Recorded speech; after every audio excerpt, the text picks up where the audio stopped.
എന്തൊക്കെയാണ് എല്ലാവരും വിശേഷങ്ങളും. അപ്പോൾ രാവിലെ തന്നെ ഒരു കോഫിയൊക്കെ കുടിച്ചിട്ട് ഇന്നത്തെ ഡേ സ്റ്റാർട്ട് ചെയ്യാമെന്ന് വിചാരിച്ച് അങ്ങനെ ഞാൻ കോഫിയൊക്കെ ഉണ്ടാക്കി. ഇന്ന് ബ്രേക്ക്ഫാസ്റ്റും ലഞ്ചും ഉള്ളൊരു വീഡിയോ ആട്ടോ. ഡിന്നറും ഈവനിങ്ങും അതൊന്നുമില്ല, മോർണിംഗ് ടു ലഞ്ച് ടൈം വരെ ഉള്ളത്. അപ്പം രാവിലെ ഞാൻ കോഫിയും അതിൻ്റെ കൂടെ ഉപ്മാവും ചിക്കൻ ഗ്രേവിയും ഉണ്ടാക്കിയിട്ടുണ്ടായിരുന്നു. ചിക്കൻ ഗ്രേവി ഇന്നലെ നൈറ്റിൽ ഉണ്ടാക്കിയതാട്ടോ. അപ്പോൾ അത് ഞാൻ ജസ്റ്റ് ചൂടാക്കി വെച്ചിട്ടുണ്ട്. അപ്പം അങ്ങനെ ബ്രേക്ക്ഫാസ്റ്റ് കഴിഞ്ഞ് ഇനി ഉച്ചയ്ക്കുള്ള ലഞ്ചിൻ്റെ പരിപാടി സ്റ്റാർട്ട് ചെയ്യണം. എനിക്ക് ഭയങ്കര ഇഷ്ടമാണ് ഈ ഒരു പരിപ്പ് കറി കേട്ടോ. നല്ല ടേസ്റ്റാണ് ചോറിന്. അപ്പം അതുമല്ല പെട്ടെന്നാവും ചെയ്യും, 5 മിനിറ്റ് പോലും വേണ്ട. അപ്പം ഞാൻ ഉച്ചക്ക് പരിപ്പ് കറി ഉണ്ടാക്കി. അതിൻ്റെ കൂടെ ഞാൻ ഫിഷ് ആവോലി ആണെന്ന് തോന്നുന്നത്, അതെ ആവോലി പൊരിക്കാമെന്ന് വിചാരിച്ചു. പിന്നെ പപ്പടം പൊരിച്ചതും ഉണ്ടായിരുന്നു.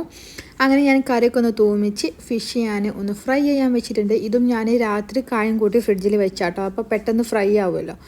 അങ്ങനെ ഇന്നത്തെ ലഞ്ചും കഴിഞ്ഞ് ഒരു